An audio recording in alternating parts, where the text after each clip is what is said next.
The hall fell silent the moment Luke Hayes walked through the iron-banded doors. He had not knocked. He had not waited to be announced.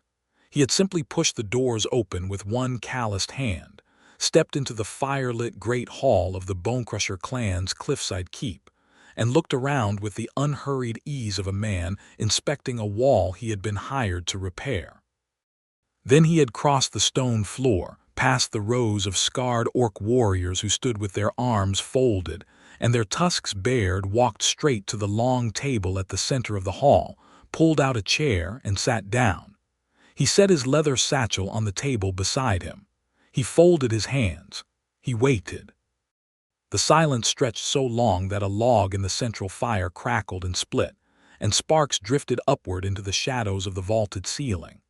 Warchief Ghorza Bonecrusher, who stood at the head of the table with his arms like two siege beams folded across his chest, stared at the human as though he had never seen anything quite so baffling. He had been prepared for groveling. He had been prepared for the usual human performance of sweat and nerves, the careful words, the averted eyes. He had called 3 previous human delegations in the last 5 years, and each one had come in on unsteady feet, half begging before they even sat down. This one had sat down like he was already home. "You are the mason," Ghorza said at last. "Luke Hayes," Luke confirmed. "Stonemason out of Garlow Crossing. Your warchief's message said you needed someone who understood foundations. That would be me." A ripple moved through the assembled warriors. The disrespect of it, or what they took for disrespect, made hands drift toward axe handles and knife hilts. Luke did not look at any of them. His eyes stayed on Ghorza. It was not arrogance, that stillness of his. He was a lean man of 28, with a jaw darkened by 3 days of stubble and hands whose knuckles were permanently rough from chisel work. His coat was good quality but worn at the elbows. His boots had seen serious mountain roads. He had the look of someone who had spent a great deal of his life being the only person in a room who knew what was wrong with the building he was standing in, and who had long since stopped being bothered by the fact that everyone else found that annoying. It was not arrogance. It was just that he had nothing to prove here, and he knew it, and the room could feel the difference. The second thing the room felt was a shift from the side of the hall, where a tall figure peeled away from the shadow of a pillar. She moved with the controlled precision of something designed to be fast when it needed to be, every step deliberate and measured across the stone floor. She was orc tall even among her own people, built with the density of someone who had trained hard since she could walk, and wearing a close-fitted warrior's leather bodice laced tight over a deep forest green undershirt, the leather dark and supple, and etched along the collar with the angular clan markings of the Bonecrusher line. Her trousers were the same dark leather, tucked into knee-high boots, a short blade at her hip and a longer sword across her back. Her skin was the color of deep moss, her hair black as crow feathers and pulled back from her face in a tight warrior's knot. Her eyes were yellow gold and sharp, and her lower tusks curved upward in the way of a woman in her late 20s, fully grown, not yet worn down by age. She was, by any measure of any world, striking, and she knew it the way a weapon knows it is made well. Not vanity, just fact. She walked to the table and stood across from Luke Hayes with her hands resting at her sides. "My name is Ghorza Bonecrusher," she said. "I am the warchief's daughter and the clan's war-speaker. Any agreement made in this hall must pass through me before it passes to my father." Luke looked at her the way he had looked at the hall, taking in the details, filing them away, and then he nodded once, as if this was entirely reasonable. "Then I am glad you came to the table," he said. "What I have to say is going to save lives, and the sooner more people hear it the better." Ghorza studied him for a long moment. There was something infuriating about his calm that she could not immediately name. She had sat across from human delegates before. She knew the type: smooth men in clean clothes who spoke of peace while their hands were busy behind their backs, or nervous men who fell to pieces the moment an orc warrior walked too close. This one was neither. He was just sitting there with his hands folded and his satchel on the table, and something about it made her feel, absurdly, like she was the one who had walked into his hall. She pulled out the chair across from him and sat. Drome, behind her, let out a slow breath that was not quite a growl and came to take his seat at the head of the table. The meeting began. Luke opened his satchel and laid out a set of rolled surveys on the table, parchment covered in close, careful markings, the kind of maps that came from walking a place rather than guessing at it. He had been up and down the cliffs below this keep for the better part of a week before this meeting, reading the stone the way another man might read a letter. The keep was old. It had been a monastery once before the wars, built into a notch of cliff above the gray sea, its back wall literally the cliff face. The Bonecrusher Clan had taken it 40 years ago and made it their stronghold, and it was a fine stronghold. The position was nearly unassailable, and the stone was good limestone that had aged well. But the foundation of the east wing had a crack running through its base that Luke had found by pressing his ear to the rock and listening to the way water moved inside it during the tides. Within 3 years, maybe less, the east wall would fail. When it did, it would take the armory and the granary with it, and probably a section of the cliff road, which meant the clan would lose their primary route to the coastal trade posts below. He explained this in plain language, pointing at his surveys, turning them so Ghorza and Drome could follow the markings. Ghorza did not speak for the first several minutes. She studied the maps. She asked 2 questions, sharp, technical questions about the survey method and whether he had accounted for the spring tides, and he answered both without hesitation. "How do you know about spring tides?" she said. "I grew up on a coast," he said. "I know what water does to stone when you give it enough time. And what do you want in return for fixing it?" "What I quoted in the letter. 3 months of work, materials supplied by the clan from the quarry at Vath Point, and a reasonable daily wage. Nothing else. No trade concessions, no access to our coastal routes. I am a mason," he said. "I build walls and I fix them. I do not need trade concessions. I need good limestone and someone to mix mortar who does not get bored and wander off." He paused. "I heard you have a relic in the east wing. I do not need access to that either. I just need to know where it is so I do not accidentally disturb it during the excavation." That word relic landed on the table like a stone dropped into still water. Ghorza's eyes sharpened to a point. Drome's jaw tightened. Every warrior in the room shifted. "Who told you about the relic?" Ghorza said very quietly. Luke met her eyes. "Nobody told me anything. I spent a week reading your cliff face. There are votive carvings in the old monastery stonework near the east corner that match the type made to protect something buried nearby. I'm not trying to steal whatever it is. I'm trying to make sure my foundation work does not accidentally break open whatever chamber it is in." He spread his hands on the table, calloused, honest hands. "I am telling you because I would want to know if it were mine." The room stayed quiet. Ghorza looked at him for a long time.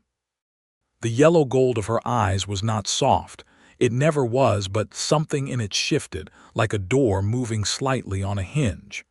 "We will discuss the terms," she said. "You will stay the night in the keep as a guest. My father will give you his decision in the morning." Luke nodded and reached for his surveys to roll them back up. "Leave those," Ghorza said. He left them. The guest quarters they gave him were in the old monastery's north corridor, a narrow room with a stone-framed window looking out over the sea.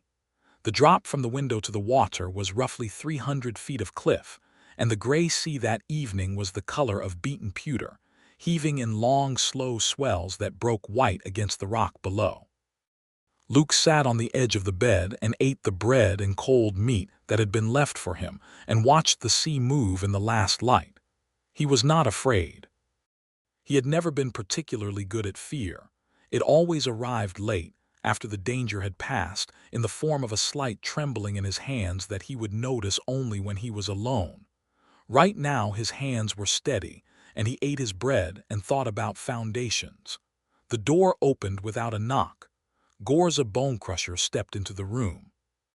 She had not changed clothes, but she had loosened her hair from its knot and it fell past her shoulders in a dark spill that made her look, for just a moment, less like a war-speaker and more like a person. She held a clay cup in each hand and set one on the table beside his bread without asking. "Strong ale," she said.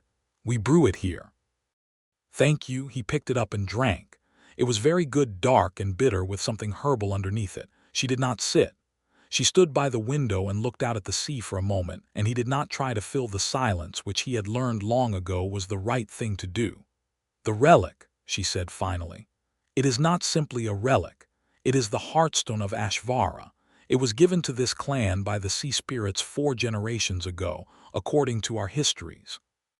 It is the reason this keep was chosen as our stronghold. Its presence is said to anchor the clan's fortune." Luke set his cup down. "And someone wants it back." She turned to look at him. "How do you do that?" "Do what?" "Jump ahead." "I am a stonemason," he said. "I spend most of my professional life telling people things they do not want to hear before the wall falls down. You learn to read the stress lines." He met her eyes. "Someone wants the heartstone. That is why your war chief finally reached out to a human settlement after 40 years of keeping to himself. He needs someone who can reinforce that east wing quickly and quietly before whoever is after it gets a clear path in." Ghorza was silent for a long moment. "There is a man," she said at last, "a collector named Velt Harrow. He is a human, which is part of why my father chose a human delegate. He wanted someone who could move in human circles without raising flags. Harrow has been buying up old monastery relics across this entire coastline. He has a ship, a network of informants, and enough coin to hire serious men. Does he know about the east wall? We believe he arranged for the original damage," she said. 3 of his men were caught at the cliff base 2 months ago with tools." Luke let out a slow breath. "He is not waiting for the wall to fall on its own. He is trying to open the foundation from below." "Yes. Then I am not here just to fix a wall," he said. "No," Ghorza said. "You are not." He was quiet for a moment. He had been hired, officially, as a mason. But he had also taken the job knowing it was more complicated than brick and mortar, because simple jobs did not come with a week of surveillance and a personal interview with a war chief's daughter before the ink was dry on the contract. He had known there was a thread here that went somewhere interesting, and he had followed it, and now here he was in a clifftop keep with a stolen relic and a determined enemy, and a woman standing in his window light who was looking at him with those gold eyes as if she was still deciding what he was. "Tell me about Harrow," he said. "Everything," she told him. She sat in the chair at the table eventually. At some point she stopped standing and sat, without apparently noticing she had done it. And she told him about Velt Harrow, who was 40 years old and merchant-born and had made his fortune in salvage, which was the polite word for picking apart the wreckage of the war that had rolled through this coastline a generation ago. He had a salvage license from the nearest human city-state, Karath, which gave him legal authority to recover artifacts from sites of historical significance. He had been using that license to strip orc cultural sites for the last decade, always with enough documentation to make it hard to fight in a human court. The heartstone was the prize at the end of that particular string. Whatever it was, whether it was magical in the true sense or simply irreplaceable in the historical one, Harrow wanted it, and he had been working toward it for years. "He will not come himself," Ghorza said. "He is careful. He sends people." "How many?" "Last count, 6 on the cliff, but he has a cutter ship anchored past the headland, and we do not know how many men are on it." "And the east wall?" 2 more storms, and it may not matter who comes first," she said. "The crack has been spreading." "I can slow the cracking before I fix it," he said. "There is a method: rock wedges driven into the fault lines, sealed with hydraulic mortar. It buys time." He looked at her. "I am going to need access to the east wing, all of it, day and night." She met his eyes. "My father will not like a human in the east wing without supervision." "Then you can supervise me," he said. There was a beat of silence. Something moved across Ghorza's face, not quite amusement, but adjacent to it. "You say that very calmly," she said. "For a man who has been told there are 6 armed agents of a dangerous collector trying to break into the room he wants access to." "I built the east wall of a garrison during a siege," Luke said. "I worked by lantern while archers were shooting at the crew. I have done worse." She looked at him steadily for a moment longer. "You are a strange man, Luke Hayes." "I have been told that before," he said. "It usually means I am doing something right." She left without giving him a definitive answer, but she took her cup with her, and somehow that felt like a yes.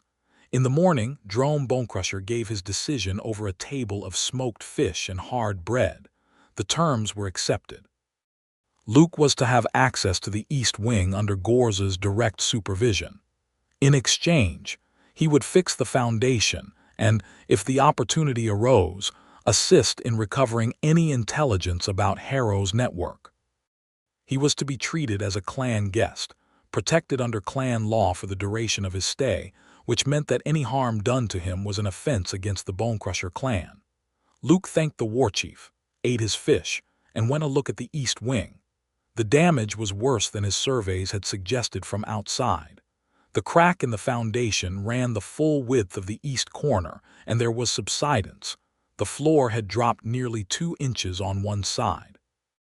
Behind the altar of the old monastery chapel, sealed into what had been a reliquary alcove in the back wall, was the chamber that held the heartstone. The chamber itself was intact, for now.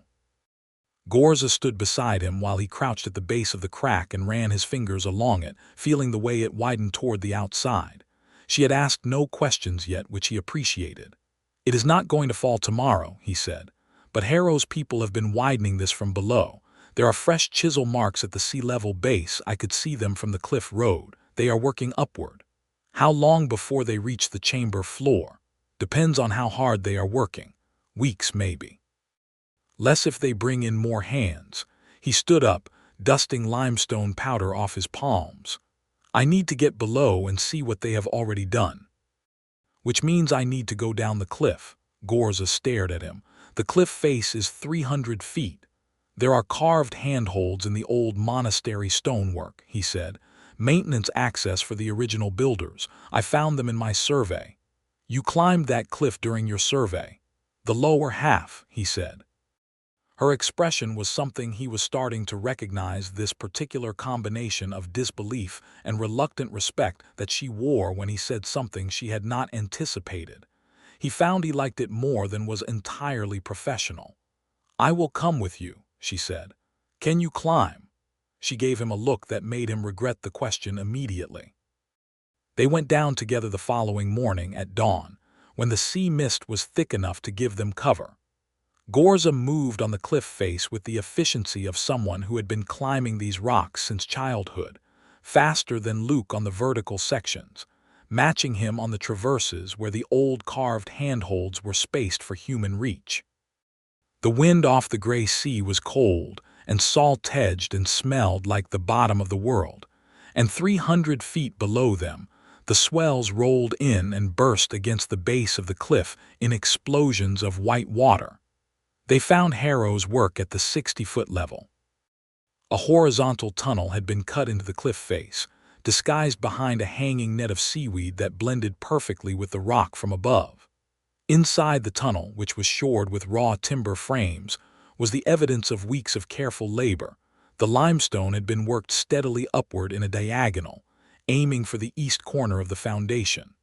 The tunnel was empty now, but the tools left behind were expensive, and the mortar that had been chipped out and left in piles was fresh. Ghorza crouched in the tunnel and pressed her hand flat to the stone ceiling, feeling the vibration of the sea. "They will be back," she said. "Tonight, probably," Luke said. "They are close enough that leaving the work much longer risks the void collapsing on itself." He was examining the timber shoring. "These are good braces. Someone who knows what they are doing put these in." "Harrow would hire craftsmen," Ghorza said. "He is thorough." "Then we should be thorough too." Luke pulled a marking stone from his coat and began making measurements. "If we collapse the first 20 feet of this tunnel deliberately, it sets their work back by at least 2 weeks, maybe 3. It also tells them we know they are here." "Which tells them to move faster," Ghorza said. "Yes, so I need to fix the foundation fast." She looked at him. In the dim light of the tunnel, with the sound of the sea filling the space around them, she was very close, and the gold of her eyes caught what little light there was and held it. He was aware, very specifically, that they were in a hidden space in a cliff face with the whole of the gray sea below them and a dangerous enemy likely planning their next move, and that despite all of this, the thing he was most aware of at this exact moment was her. "I was told to expect a human who would try to negotiate his way to the Heartstone," she said quietly. "That is what Harrow's previous scouts did. They came as tradesmen or pilgrims and worked around to the relic. And instead you got a stonemason who actually wants to fix the wall." Yes, she was still watching him. "Why?" "Because the wall needs fixing," he said, "and because," he paused, choosing words carefully, "there are very few things in the world that are genuinely irreplaceable. Most walls you can rebuild, some things you cannot. I would rather spend 3 months keeping yours safe than spend the rest of my life knowing I did not try." Something passed over her face, something private and fast, like a hawk crossing open sky. "Come," she said, "let us go back up and start the work." They went back up the cliff. Luke collapsed the first section of Harrow's tunnel that afternoon with controlled wedges, filling the void with rubble and fast-setting mortar, and began the foundation work the following morning. Ghorza worked beside him, learning the method within the first day, mixing mortar with a precision that most of his human laborers never achieved, moving stone without being asked to, anticipating the next step as he worked. By the end of the first week, they had a rhythm. It was not simple. Nothing in that keep was simple. The stone was old and capricious, the kind of limestone that had its own opinions about where it wanted to crack, and the cliffside position meant that every high tide brought vibration through the foundation that had to be accounted for. Luke worked from early morning to last light and ate with the clan at the long tables, which caused considerable tension in the first few days. Warriors did not particularly want a human eating among them, until Ghorza sat down next to him on his third night and nobody said anything after that. She was not soft about it. She did not make speeches. She simply sat next to him, passed him the bread, and ate her own meal, and that was that. "Does your father know you do this?" he asked that night quietly. "My father knows I make my own decisions," she said, equally quiet. "He does not have to like all of them." "And does he like this one?" She tore off a piece of bread. "He is watching you. He does not trust easily, but he saw you go down the cliff and he saw what you found and he knows what it means that you came back up and started working instead of running." She glanced at him sidelong. "He does not trust you. But he respects that you are not running." "Running would be stupid," Luke said. "Harrow's people know someone found their tunnel. They will be watching the roads." "That too," Ghorza agreed. He looked at her. She was looking at her bread. Her profile against the firelight was striking, the strong line of her jaw, the upward curve of her tusks catching the orange warmth, her lashes dark and long. He thought about the tunnel that morning, how close they had stood in the dark with the sea sounding through the stone around them. "Ghorza," he said. She looked at him. He did not say anything for a moment because he was still finding the words, and the words were coming in a direction he had not entirely planned. "Thank you," he said finally, "for sitting here." She studied him with those gold eyes. "Do not make it sentimental," she said, but her voice was not unkind. "I am a mason," he said. "I do not do sentimental, I do structural support." She almost smiled. It was the closest she had come to it. The corner of her mouth lifted the smallest fraction, and she looked back at her food, and something in the air between them shifted and settled into something new, something that had a shape it had not had before. The spy arrived in the second week, which Luke had expected. A clan member named Ord, a young warrior, barely 20, stationed in the East Wing during the overnight hours, was found to have been passing messages via a relay of signal fires on the cliff road. Not complex messages, just timing information. When Luke was working, when the East Wing was empty, when the warchief was away from the keep, Ghorza brought Luke the news herself at dawn while he was setting his morning wedges. "He has been removed from his post," she said.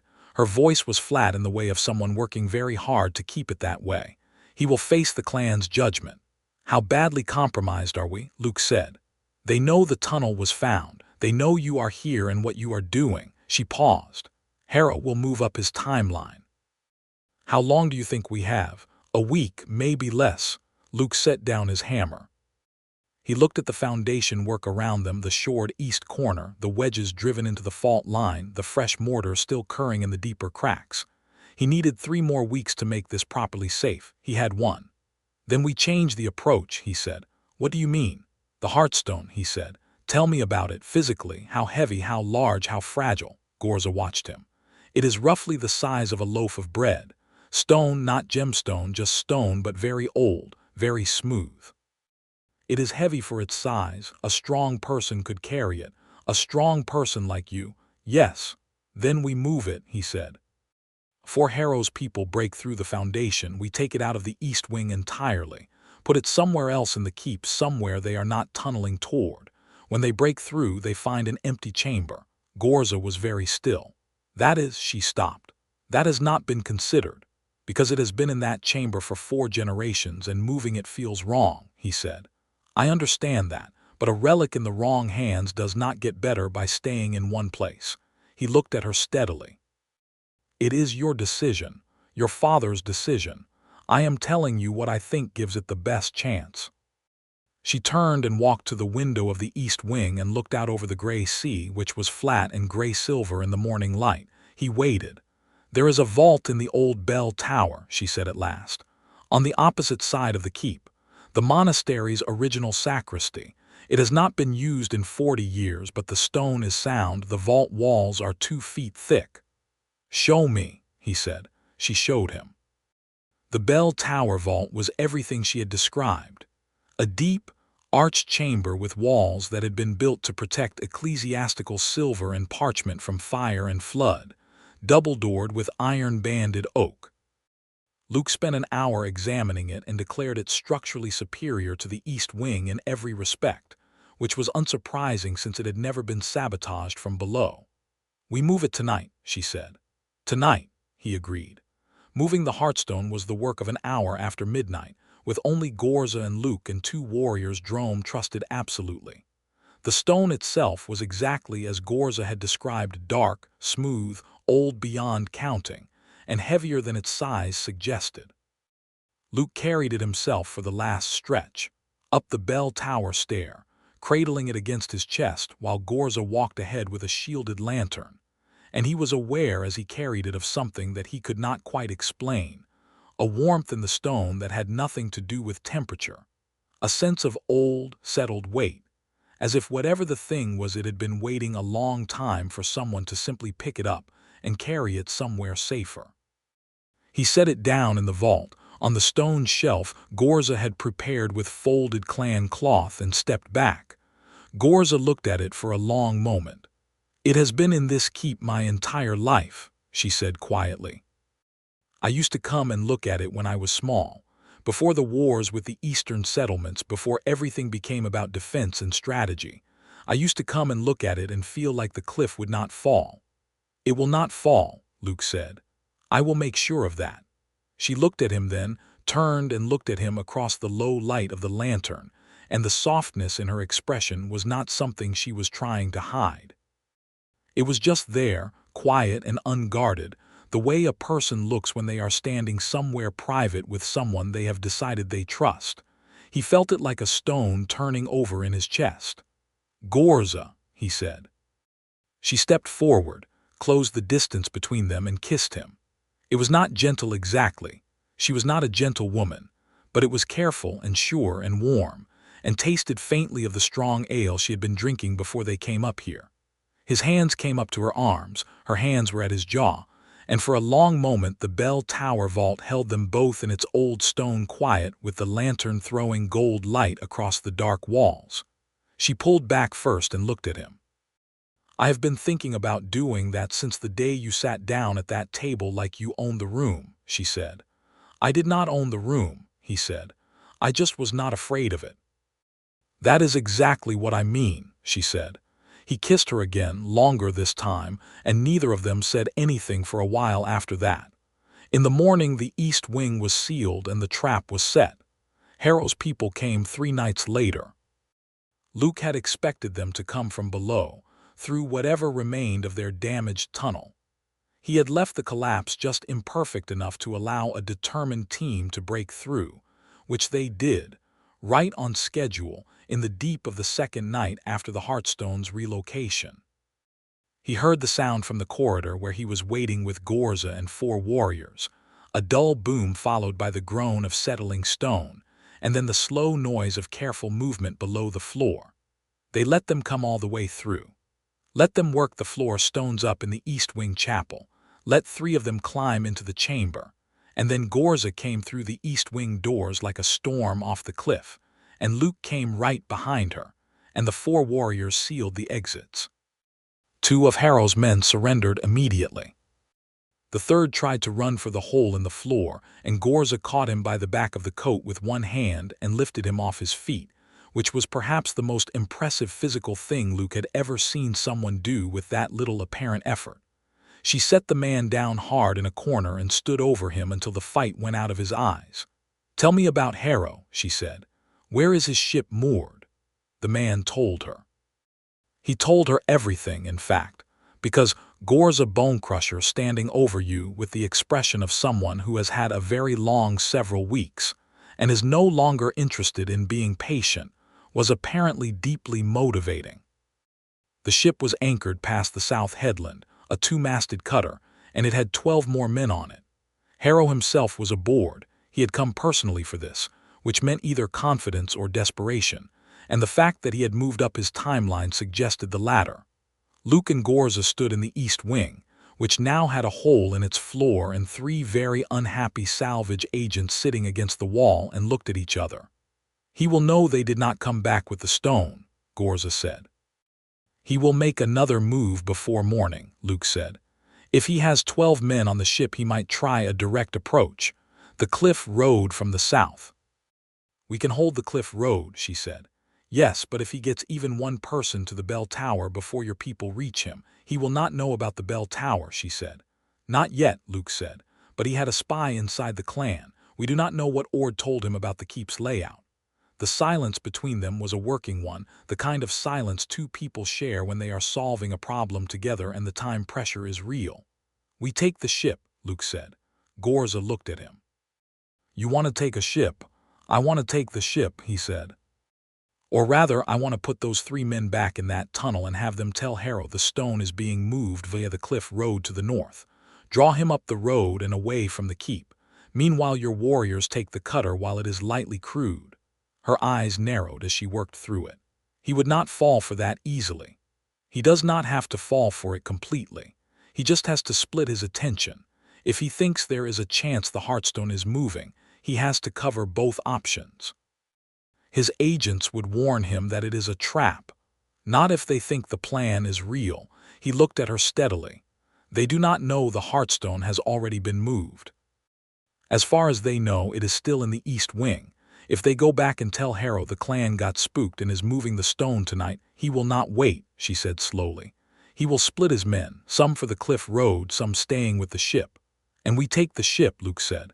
"With the Heartstone already safe in the vault, it does not matter which half of his force goes where. There is nothing for him to find."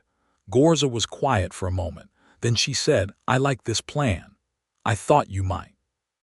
She allowed herself that almost smile. "I will speak to the 3 men."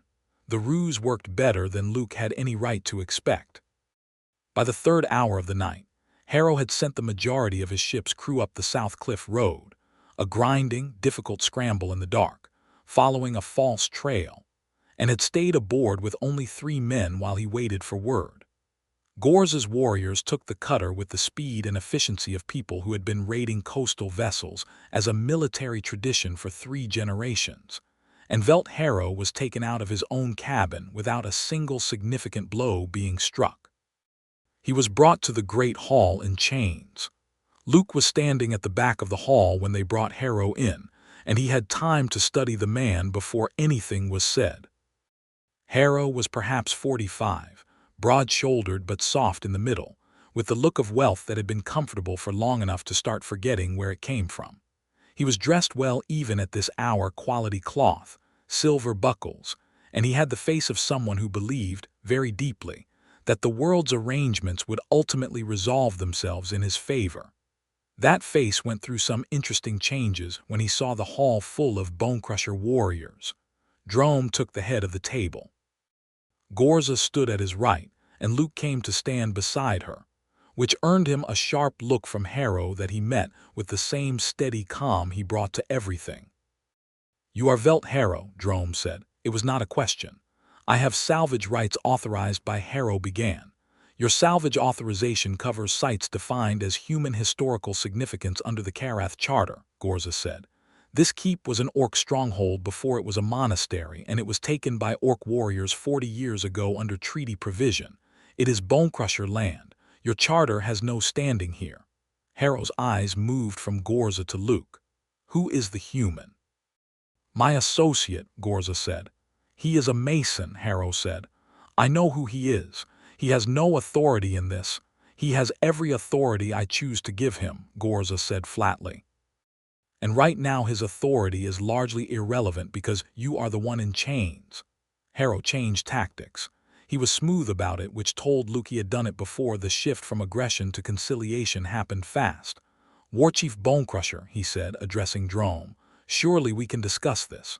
The Heartstone is a cultural artifact of immense value. It deserves to be studied, preserved properly." "It is preserved properly," Drome said.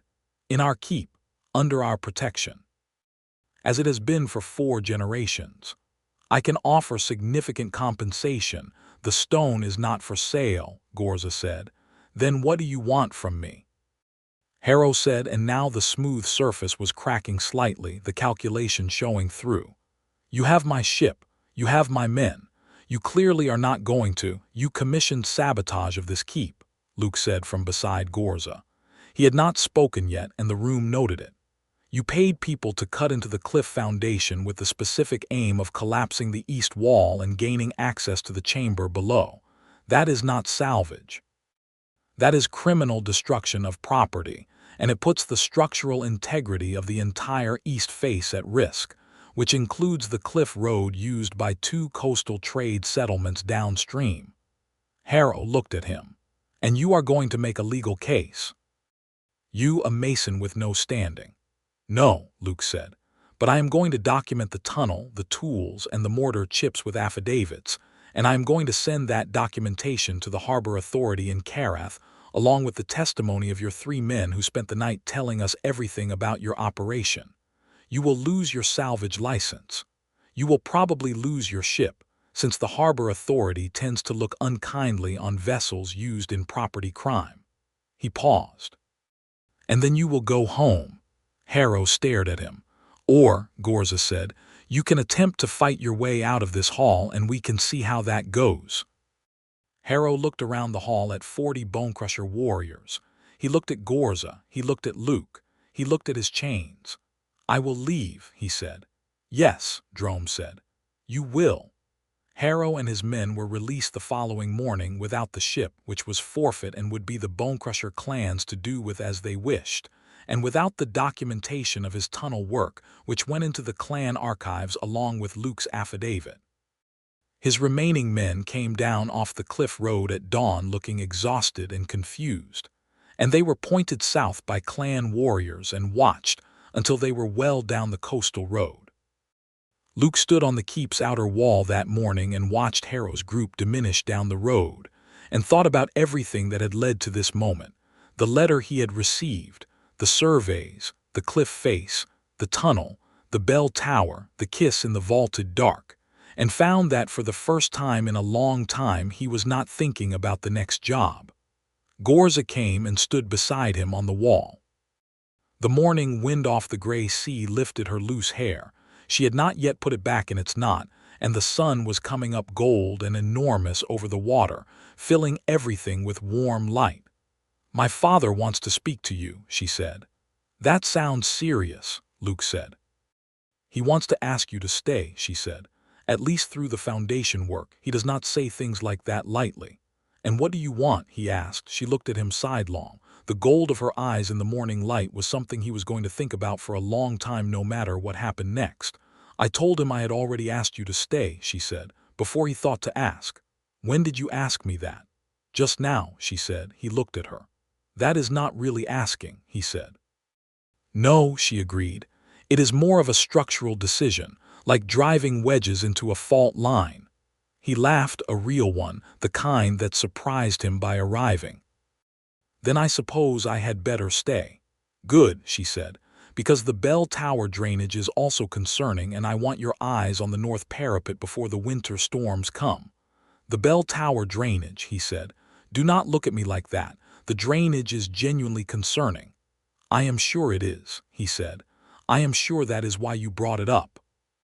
She looked away at the sea, but the corner of her mouth was up, and this time it stayed there, a full and genuine thing, the kind of smile that changed the whole landscape of her face and made her, impossibly, even more striking. He went back to work on the foundation. The east wing stabilization took 3 more weeks of careful labor, slower now without the urgency of Harrow breathing down the cliff, but better for it, the work done properly rather than frantically. The hydraulic mortar set in the cold sea air.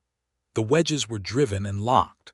Luke worked his way along the fault line methodically, Ghorza beside him in the mornings and early afternoons, away dealing with clan business in the later hours, returning in the evenings when the keep had grown quiet. Those evenings became something he thought about during the days. After the work was done, and he had washed the limestone dust from his hands at the barrel in the courtyard, they would sit together in the east wing or on the outer wall, or in the old monastery corridor that had become, somehow, where they both ended up with bread and ale, and the sound of the sea below them, talking about things that had nothing to do with walls or relics or salvage charters. She told him about the wars she had fought in her 20s, 3 years on the Eastern Front when the human city-states had pushed into Orc territory and the clan had pushed back. He told her about growing up on the coast at a smaller keep than this one, learning to read stone from his uncle before the old man died, spending the years after drifting from job to job, building and repairing things that belonged to other people. That sounds lonely, she said one evening quietly. It was sometimes, he said. He was honest about it because she was someone who heard dishonesty before you knew you were practicing it. You spend a lot of time knowing how to fix places that are not yours. After a while you stop thinking about yours. And now, she said, he looked at her. She was sitting on the stone sill of the old monastery window with the sea dark and heaving behind her and the lantern light warm on her face, and she was watching him with an openness that she reserved. He had come to understand only for him, all that careful watchfulness laid down, the door swung wide. Now I am thinking about mine, he said. She reached across the space between them and took his hand, and that was that. The courtship, such as it was, happened in the practical daily overlapping of their lives, which suited them both far better than anything ceremonial would have. She brought him tea in the mornings. He fixed the drainage on the bell tower. It genuinely was a problem, and he told her so with great satisfaction when the repair held through the first autumn rain. They climbed the cliff together twice more, checking the sealed tunnel, watching the tides. He taught her the mortar and wedge method in its full version, and she mastered it with characteristic thoroughness, and then improved it slightly, which he was honest enough to acknowledge was better. She was fearless in a way that made him thoughtful rather than intimidated. She had seen things and done things that the world he had mostly inhabited, building walls for trade towns and garrison posts, had not asked of him. She carried that weight not as damage but as depth, and when she talked about the Eastern Wars there was grief in it but not bitterness, which he recognized as something that cost a person considerably. He told her one night, very plainly, that he thought she was remarkable. He said it not as a compliment designed to get something, but as a statement of observed fact, the way he might tell someone their foundation was sound. She looked at him for a long moment with an expression that suggested she was calculating how to respond, and then she said simply, "I know, but I am glad you said it." He kissed her then, and she pulled him in with her hands in his hair, and the sea made its endless sound against the cliff below, and the keep was warm with the fires of an October evening. But Harrow was not finished. The documentation Luke had sent to Carath had done its damage. The salvage license was under review, the ship seizure was being processed, but a man of Harrow's resources did not simply stop. He had spent years building his network on this coastline, and the loss of the Heartstone was a humiliation he was apparently not capable of accepting. The message came via a road courier 3 weeks after Harrow's departure, addressed to the Bonecrusher Clan and written in Harrow's own hand. Luke recognized the signature from the documentation. It was not subtle. It demanded the Heartstone's transfer to Karath for cultural preservation purposes, backed by a legal instrument that was probably fake and definitely expensive to have produced, and it threatened that failure to comply would result in a formal complaint to the city-state's war council regarding the unlawful seizure of licensed salvage vessel and personnel. Ghorza read it at the head of the table, then handed it to Luke without comment. He read it. He found a sympathetic magistrate in Karath, he said. Can this instrument be real? Drome asked. It can be real and it can still be fought, Luke said. But the fight happens in Karath in front of a human court, and that is exactly where Harrow wants it. In a human court, dealing with a contract over orc cultural property with a sympathetic magistrate already in his pocket, we would lose, Ghorza said flatly. Probably, Luke said. Unless someone speaks in that court who cannot be dismissed. He looked at the letter again. He wants the stone to move. He wants a reason to intercept it in transit.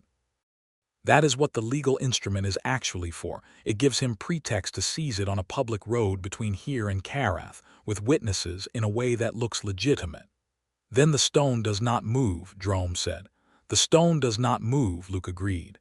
But someone needs to go to Karath and make the countercase. Someone who knows the structural evidence and can speak to the Charter's definition of orc cultural sites. He paused. That would be me. The room was quiet. Ghorza looked at him with an unreadable expression. Harrow has 12 men, she said. 12 men and 1 ship, which we have, he pointed out. He has the men. He will know you are going to Karath. He will try to stop you on the road. Then I will need to be faster than he expects, Luke said. Or, Ghorza said, standing, you will not go alone. Drome looked at his daughter. Something passed between them, a long, knowing look, the kind that had a great deal of history packed into it. 4 warriors, Drome said. And you? Me, Ghorza confirmed. They left the next morning before dawn, moving fast on the coastal road southward toward Karath. 6 riders making good time while the gray sea ran dark and cold to their right. Luke was not a natural rider. He was a man who walked his jobs more often than rode them. But he kept up, and Ghorza rode beside him on a big gray horse and did not make any observations about his technique. The road from the keep to Karath was roughly 2 days at a good pace, through a landscape of sea cliffs and scrubby headland pine, and the occasional fishing village huddled against the wind. They stopped the first night at a village called Sketh, 6 buildings and a waypost inn, and Luke paid for 2 rooms with the last of his advance from the Bonecrusher contract, and ate at the inn's common room while the 4 warriors set up in the stable with their horses. Ghorza sat across from him and ate without comment about the quality of the food, which was mediocre. You know he is going to have people on this road, she said. Yes, Luke said. We will hit the headland passage tomorrow, the narrows above the Scar Bay. That is where I would put men. That is where he will put men, Luke agreed. We could go inland, she said, over the Ridge Road. The Ridge Road adds a day. The magistrate Harrow has on his side will not wait forever. These legal instruments have a presenting period. If we miss it, the instrument becomes default and the Heartstone is forfeit. He looked at her. We go through the narrows and we go fast.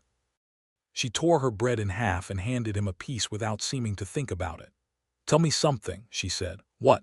When you took this job, the original letter, the mason's contract, did you know any of this was coming? He was quiet for a moment. I knew it was complicated, he said. The war chief's letter was odd, too detailed about access, too specific about discretion. The pay was good but not outrageous. It had the feeling of something that wanted more than a mason. He paused. I took it anyway. Why? He looked at her across the table in the rough light of the Waypost Inn.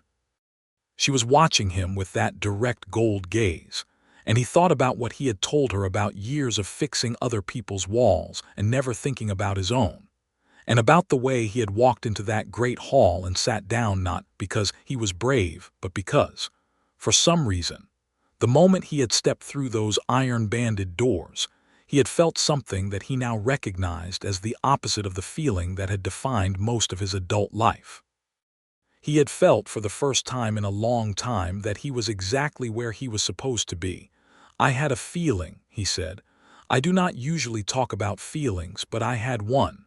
She looked at him for a long moment. "A good one." "The best one," he said. She reached across the table and covered his hand with hers, her hand large and green-brown and warm, his calloused and scarred, and held it for a moment in the noise of the Waypost common room. "Do not get killed in the Scar Bay Narrows," she said. "I will make every effort," he promised. The Narrows were exactly what she had predicted.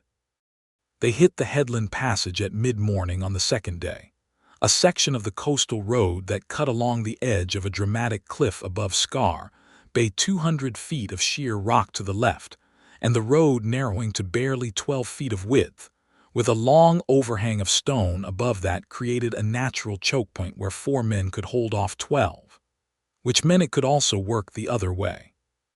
Harrow's men came from the overhang, which Luke had been watching for the last mile and had told Ghorza about before they hit the Narrows.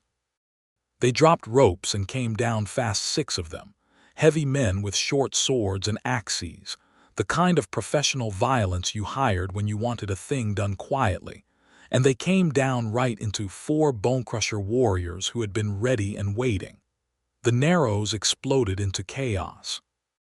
Luke had his back to the cliff wall and a short knife in his hand, not a soldier's weapon but better than nothing, and one of Harrow's men came for him directly, which told him Harrow had given specific instructions about the human who had made the trip to Karath. He got the man's wrist, redirected the axe, and took an elbow to the face that knocked him sideways into the rock. His ears rang. The taste of blood was copper-bright in his mouth. He got back upright in time to see. Ghorza put herself between him and a second attacker with a speed and economy of violence that cleared the immediate space in approximately 4 seconds. She was extraordinary to watch. She fought without wasted motion, with the focused totality of someone who understood exactly what her body was capable of, and had long since stopped being cautious about it. The sword from her back was a short, heavy-bladed weapon designed for close work, and she used it with the kind of confidence that made everything look deliberate rather than reactive, which Luke suspected was the whole point. The 6 attackers had not expected the warriors to be ready. The element of surprise had gone both ways, which meant the advantage Harrow's people had planned for was gone before it could be used. The fight lasted less than 2 minutes. 3 of Harrow's men went down, 3 ran, and the Bonecrusher warriors were breathing hard and bleeding from minor cuts but standing. Luke was sitting against the cliff wall with his hand pressed to his jaw where the elbow had landed. Ghorza came to him immediately, crouching in front of him, her hands at his face, tilting his jaw to look at the damage. "Nothing broken," she said. "I know," he said. "It just hurts." "You held your ground," she said, and her voice was not gentle exactly, but it had something in it that was close, something warm and private. "I had a wall behind me," he said. "I know how to use a wall." She made a sound that was almost a laugh and pressed her forehead briefly to his, a gesture he had not seen from her before, something that felt old and instinctive rather than calculated. He brought a hand up to her neck and held it there for a moment, and she let him. "We need to move," she said quietly. "They will regroup." "I know," he said, and got up. They reached Karath the following afternoon, a walled harbor city stacked up behind its sea walls, smelling of salt fish and coal smoke, and the particular close smell of 1,000 people living in proximity. Orc visitors were not unheard of in Karath, but they were not common, and Ghorza's presence drew looks as they rode through the gate, some of them simply curious, and some of them less friendly than that. She rode straight-backed and indifferent to all of it, which was either magnificently brave or magnificently practiced, and probably both. The harbor authority offices were in the lower city, near the docks. Luke went directly there, with Ghorza beside him and the warriors waiting outside with the horses, and presented himself at the clerk's desk with the documentation he had been carrying in the waterproof case in his satchel since they left the keep: the tunnel evidence, the affidavits, the survey maps, the seized charter documentation, the correspondence showing Harrow's false instrument. The clerk read through it with the slow thoroughness of a man who understood exactly how much work he was about to create for himself. "This is significant," the clerk said. "Yes," Luke said. "And Harrow's presenting period on his counter-instrument ends tomorrow morning. I need to see the magistrate today." "Magistrate Oren is currently not the magistrate Harrow has in his pocket," Luke said quietly. "The other one, Magistrate Deliver. I know she handles heritage property cases." The clerk stared at him. "How do you know about Magistrate Deliver?" "I spent 2 days on a road talking to a very thorough woman," Luke said. Ghorza beside him said nothing, but he could feel her satisfaction from 6 inches away. They saw Magistrate Deliver 2 hours later, in her chambers above the docks. She was a small, sharp woman of 60 with the eyes of someone who had spent her career being handed documents that were not what they claimed to be, and she read through Luke's case materials with increasing attention and no detectable expression. When she set the last page down, she said, "The Bonecrusher Clan's claim is defensible under heritage protection law if the site can be certified as predating the monastery foundation. The clan histories document it," Ghorza said. "And my own witness testimony can be provided." "Your testimony, given that you are a Bonecrusher Clan member, would be considered interested," Deliver said. "I need a disinterested party." "Me," Luke said. "I am a professional mason with no affiliation to either party. My surveys and structural assessments are in those documents, along with my professional credentials. I can certify the site's original construction as predating the monastery by at least 2 centuries, based on the foundation stonework." Deliver looked at him for a long moment. "You are aware that testifying against Harrow in this city carries some personal risk. He has significant connections." "I am aware," Luke said. "And you are prepared to proceed regardless?" "Yes," Luke said. "Why?" She said, not suspiciously, just with the directness of a woman who liked to know what she was working with. Luke glanced at Ghorza beside him and back at Deliver. "Because it is the right thing to do," he said, "and because someone once told me that some things cannot be replaced, and they were right." Deliver looked between them with the particular readability of someone who had seen a great deal of the world and understood what she was looking at. Then she picked up her pen. "Very well," she said. "Let us begin." The hearing was set for the following morning, which left them one night in Karath, and it was not a comfortable night. Word had clearly reached Harrow that his road gambit had failed, and his counter-instrument was being challenged, and the city had the particular charged feeling of a situation that was about to boil over. Ghorza's warriors stayed close and watchful, and Luke slept lightly in the inn's small room and woke early and dressed in the dark and went to sit by the window.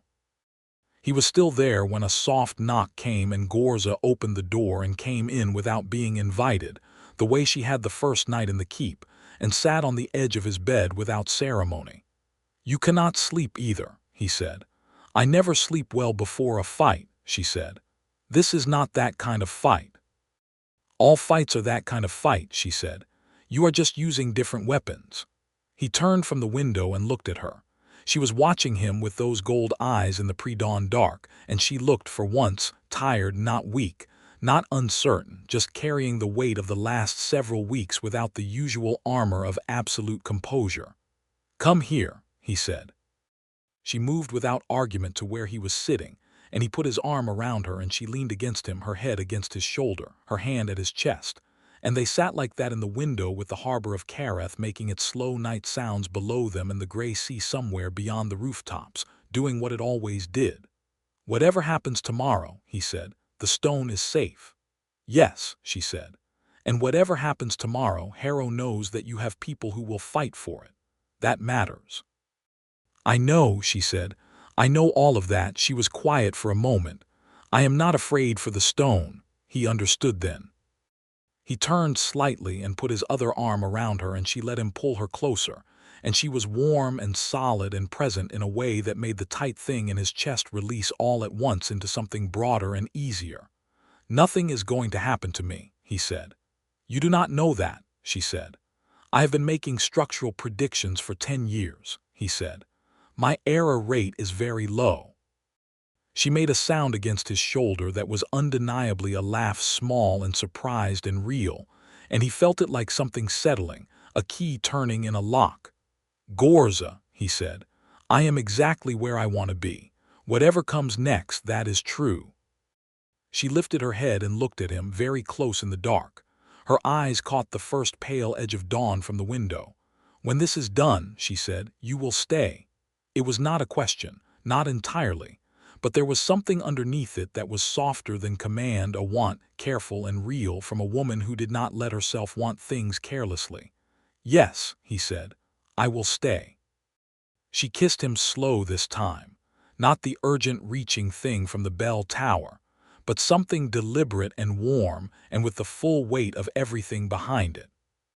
He pulled her in and held her there in the gray light of a Karath dawn, and when she finally settled back against his shoulder, they stayed like that until the bells of the harbor clock struck the hour, and the city began to wake up around them. The hearing went long. Harrow arrived at the harbor authority chambers with a solicitor and 2 witnesses, and the aggressive composure of a man who had won a great many contested hearings in his life. He looked at Luke across the room with something between contempt and calculation, the look of a man revising a threat assessment.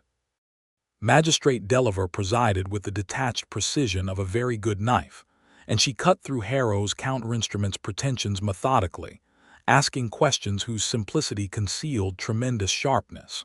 When Luke testified, presenting his survey findings, his professional assessment of the foundation stonework, his structural evidence of the tunneling damage, he spoke plainly and in full, and Deliver let him finish each answer before moving on. Harrow's solicitor made the expected challenges: Luke's objectivity as a party who had been employed by the Bonecrusher Clan, the reliability of survey work conducted over a single week, the cultural designation of a site that was legally a human monastery. Luke answered each one. He was patient. He had built walls under fire. He could certainly build a legal case under cross-examination. The moment that turned the hearing came not from Luke but from Ghorza. She had not been called to testify. Her interested party status meant her testimony would be treated as advocacy, not evidence, but she was present in the gallery along with the 4 warriors, and when Harrow's solicitor made a particularly smooth argument about the lack of formal cultural designation documents from the Bonecrusher Clan, she stood up. Deliver looked at her. "You are not a called witness." "I know," Ghorza said, "but I have something that is. This is not testimony. It is a document." She walked to the bar and set a folded piece of parchment on the magistrate's table. "That is the original clan deed to this keep, from the 40-year-old treaty. It was recorded in Karath's own registry. The registrar's office has the copy. I brought this so you would not need to wait for them to find it." Deliver unfolded the document and read it. Her expression, already neutral, somehow became more neutral in the way that very controlled people become more controlled when they realize something is significant. She looked at Harrow's solicitor. "The Bonecrusher treaty deed is on file in the Karath registry." We were not aware. It was filed 40 years ago," Ghorza said from the gallery, sitting back down with perfect composure, "by a human treaty advocate named Selwick Hayes, who was the official recorder for the Eastern Coast District." Luke looked at her sharply. "Hayes," he said. She met his eyes. "Your uncle," she said quietly. "I found it in the clan records. He was the one who ensured the filing was done correctly." He stared at her. The world had a particular feeling at certain moments, the feeling of things that happened for reasons too large to see clearly, and this was one of them. His uncle, the old stonemason who had taught him to read stone, who had also apparently spent time on this coastline 40 years ago, filing a treaty document that had now, this morning, walked back into relevance and saved the thing Luke had spent the last month protecting. He did not have words for it immediately. Ghorza was watching him from the gallery with an expression that was carefully, deliberately neutral, giving him the space to have this moment without making it bigger than it needed to be. He turned back to the hearing room. "Magistrate Deliver," he said, "I believe you have everything you need." Deliver ruled 2 hours later. Harrow's counterinstrument was dismissed on the basis that the site fell outside his salvage license's legal definition, the treaty deed being definitive proof of Bonecrusher cultural sovereignty over the keep and its contents. The seizure of his ship was upheld as a legitimate defensive action against criminal trespass. His salvage license was referred to the full board for review, which was effectively a suspension. Harrow left the hearing chamber without looking at Luke or Ghorza. His solicitor hurried after him, making quiet, urgent sounds. The door closed behind them. The room settled. Ghorza came from the gallery to stand beside Luke, and he took her hand, right there in the harbor authority chamber with Magistrate Deliver present and the 4 warriors watching and the clerk making notes and the whole assembled apparatus of human legal authority around them. He took her hand and she let him, and held it back, and neither of them said anything for a moment. "Well done," Deliver said dryly, gathering her documents. "Thank you for hearing the case," Luke said. "Thank your uncle," Deliver said. "His filing was meticulous. You clearly come by it honestly." Luke looked at the magistrate for a moment. "I never knew he did this work," he said. "Selwick Hayes spent 20 years working the Eastern Coast Treaty Districts," Deliver said. "He was a remarkable man. I was a young clerk when he came through here." She paused at the door.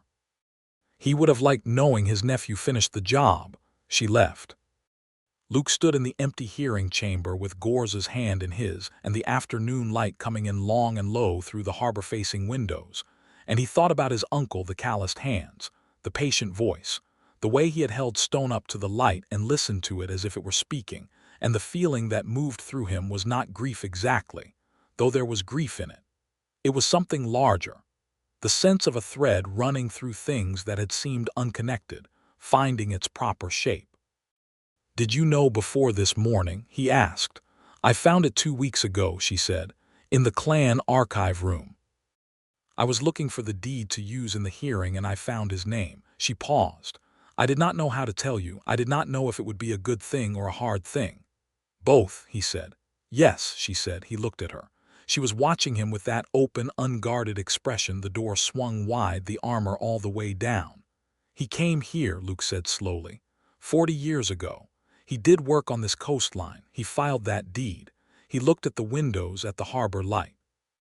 I wonder if he walked the cliff." "Probably," Ghorza said. "It is the kind of thing your family does." He smiled at that, surprised by it, the way the best ones always surprised him. "My family," he said. "Masons who climb cliffs and make structural predictions," she said. "It is apparently hereditary."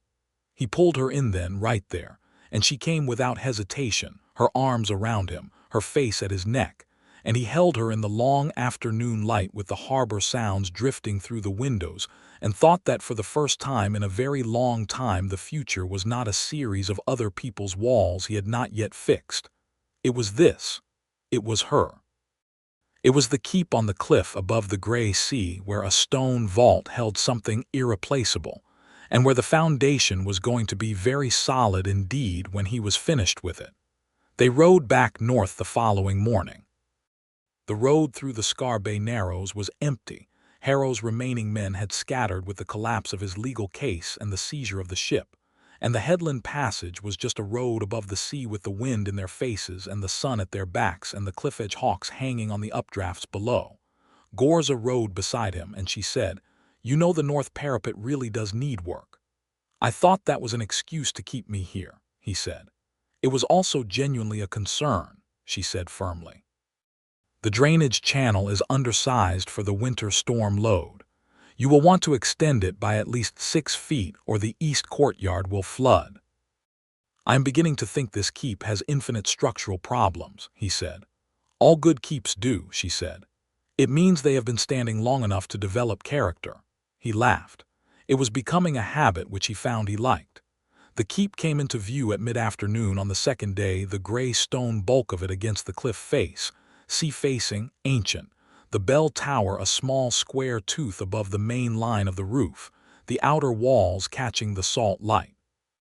It looked as it always looked, like something that had been arguing with the sea for a very long time and intended to win.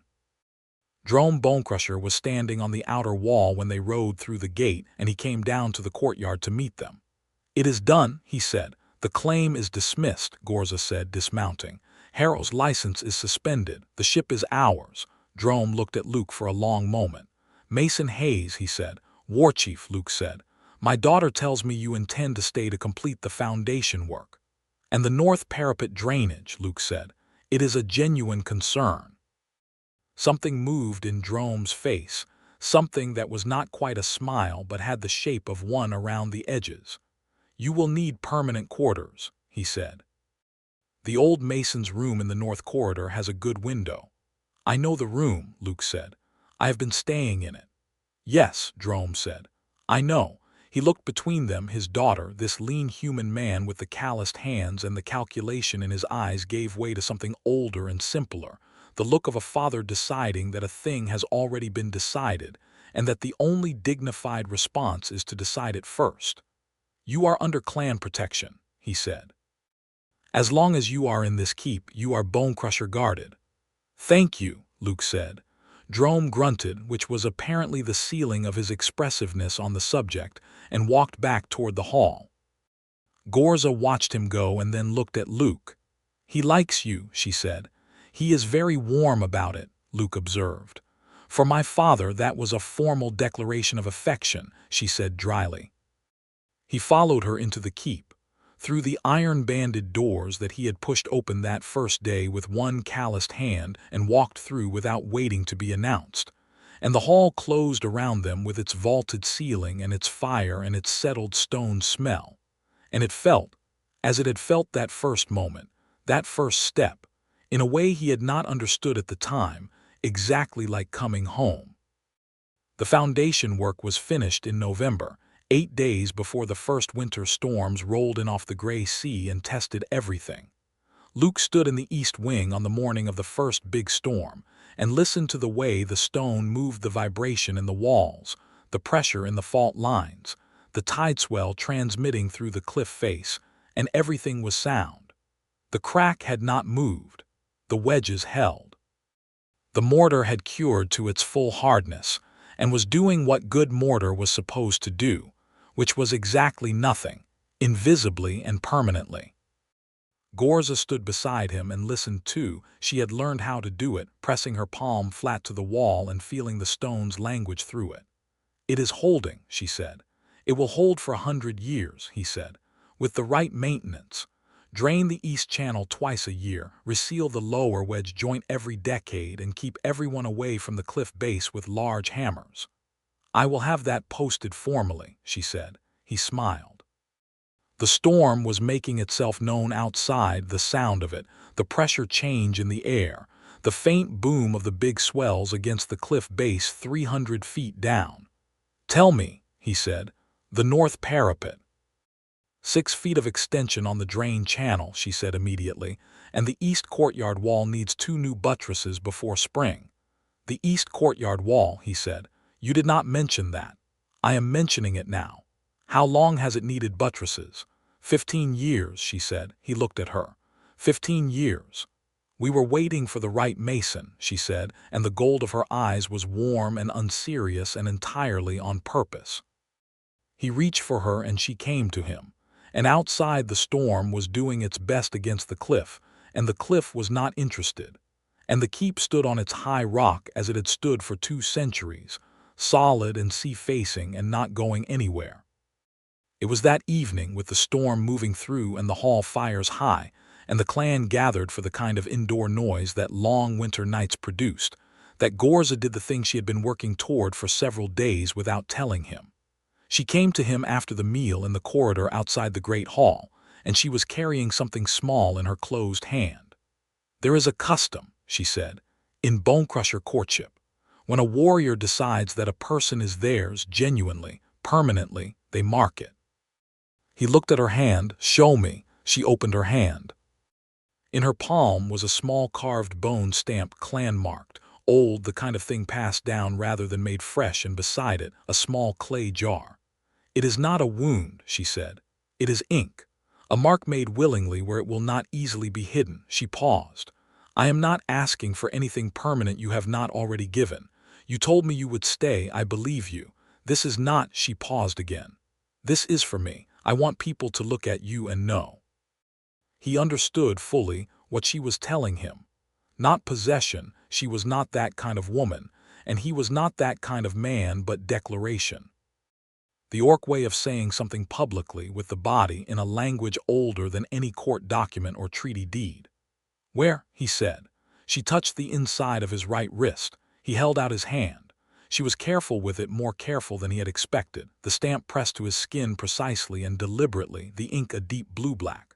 When she lifted the stamp away, the mark was an angular clan sigil, clean-edged and deliberate, the Bonecrusher mark in its compact form. She looked at it. Then she looked at him. "Now," she said quietly, "you have clan mark."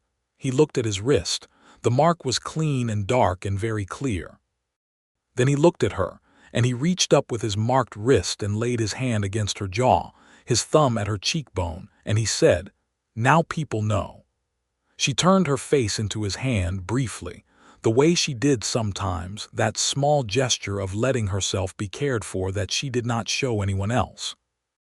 Then the hall burst into noise from inside. Apparently the business of the evening was resolving into something competitive involving arm wrestling and strong ale, and she raised an eyebrow at the sound. "They will want you in there," she said. "You beat Horak last week and he has been looking for a rematch." "Horak outweighs me by 60 pounds, Luke said. "I know," she said. "That is why everyone wants to watch." He laughed and took her hand, and they went back into the hall together, and that is how it became public, not by announcement, not by ceremony, but simply by them walking into the hall together with his marked wrist visible and her hand in his, and the total indifference of two people who had already decided some time ago that the decision was made. Drome saw the mark from his place at the head of the table. He looked at it. He looked at Ghorza. He looked at Luke. Then he picked up his cup and drank, and two of the oldest warriors at the table made a particular sound, not quite a cheer, something older and more sincere than that, and that was the ceremony. The North Parapet drain extension was finished in early December, ahead of the second round of storms. It worked perfectly, which Luke told Ghorza with the quiet satisfaction of a man who had correctly predicted the performance of a thing he built. She said, "The West Wing stair is wearing through on the 6th step."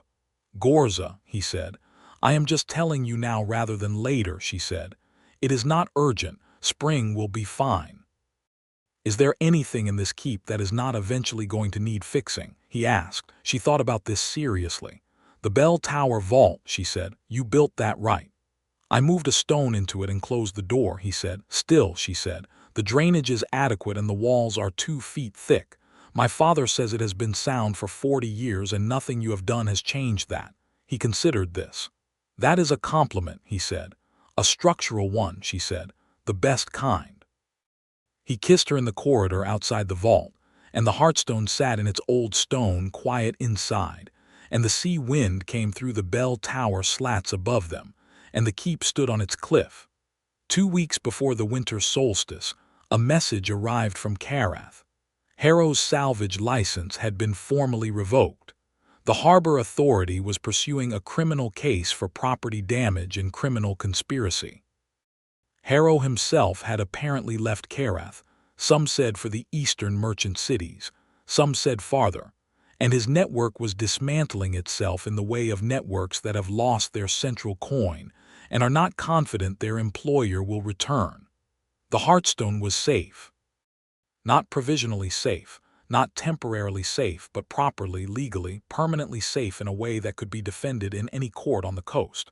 Luke read the message twice, then set it down on the table in the east wing whose foundation was now solid and silent, and doing exactly nothing for the foreseeable century, and looked out the window at the gray sea. Ghorza came in behind him and read over his shoulder. "It is done," she said. "It is done," he confirmed.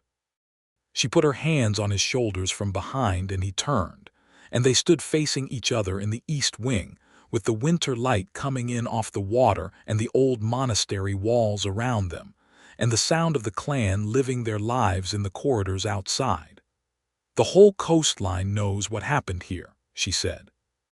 "Harrow tried to take something that belonged to us, and a human stonemason from Garlow Crossing helped us keep it, and went to Carath and stood in a court and said so in front of a magistrate. It was the right thing to do," he said. "Yes," she said, "but a lot of people know what the right thing to do is and do not do it." She looked at him steadily. "You are not like that." He thought about all the walls he had built for people, and the ones he had left behind when the work was done, and the long string of years between one job and the next, and the feeling that had hit him like a stone turning when he walked through the iron-banded doors of this hall and sat down. "I think I have been looking for a place to put my tools down," he said, "for a while." "This is a good place," she said. "The foundation is excellent," he agreed. She cupped his face in her hands and kissed him, warm and complete and without hurry, and his hands found her waist and held her there, and the sea outside the window was gray-silver and huge and indifferent to them in the good way. The way that reminded you that the world was large and old, and that a thing as small as two people choosing each other in a cliffside keep above the winter sea was the most natural and permanent kind of thing.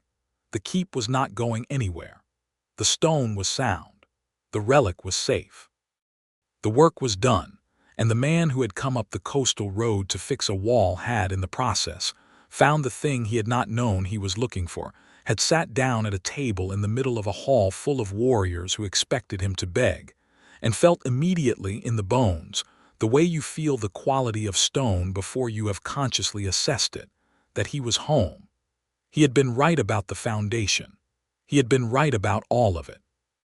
And when they walked out together through the iron-banded doors onto the outer wall that evening, the winter sun going down in red and bronze over the gray sea, the cliff face dark and steady below them, the heartstone safe in its vault, the east wing solid as the century, the clan fires lit against the dark, and stood together at the parapet with the whole coast spread below them in the failing light.